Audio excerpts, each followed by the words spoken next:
And while they were there, the time came for the baby to be born. And she gave birth to her firstborn, a son. She wrapped him in cloths and she laid him in a manger because there was no room for them in the inn. God had this messy plan, a plan to save the world. And to do that, he was going to send his son. Where does the God of the universe send his son? Where does the King of Kings and Lord of Lords come? To a barn, a stable, a manger, of all places. Certainly no place fit for a king. But then again, this wasn't any ordinary king. When I say it was messy, I mean messy. It was a barn, a stable, right? So you've got animals and animal stuff, manure, mud, a pitiful place for people, much less a place for the King of Kings to be born. Why would God do that? Well, I can't tell you for sure, because Isaiah explains to us that his thoughts are not our thoughts and his ways are not our ways.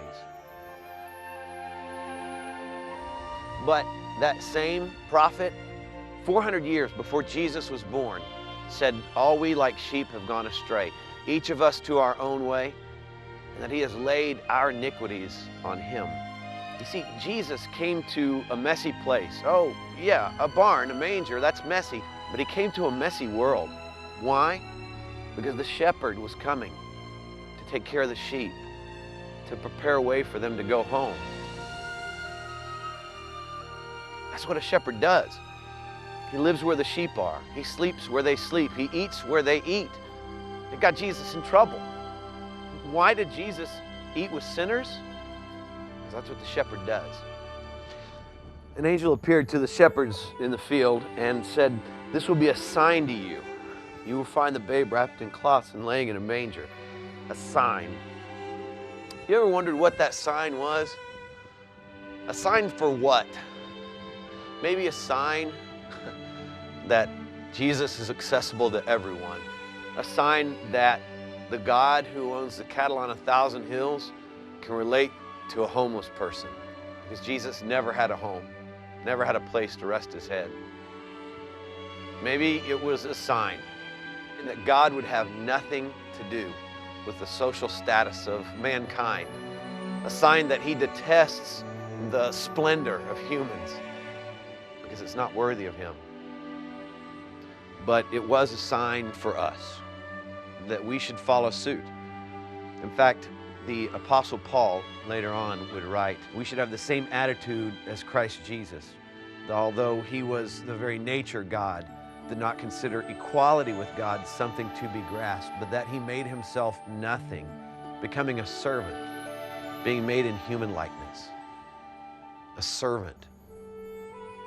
You see, being a servant is messy. And Jesus set this incredible example for us. I mean, he got down on his knees and he washed feet. The God of the universe, the God who deserved the best of everything, got on his knees. He's the God who came to the world and was laid in a manger, a feed trough of all places. Why such a messy place? Because he was following a messy plan. So needless to say, that very first Christmas was dirty. It was grimy, it was filthy. But thank God it was. Because without it, what a mess we'd be in.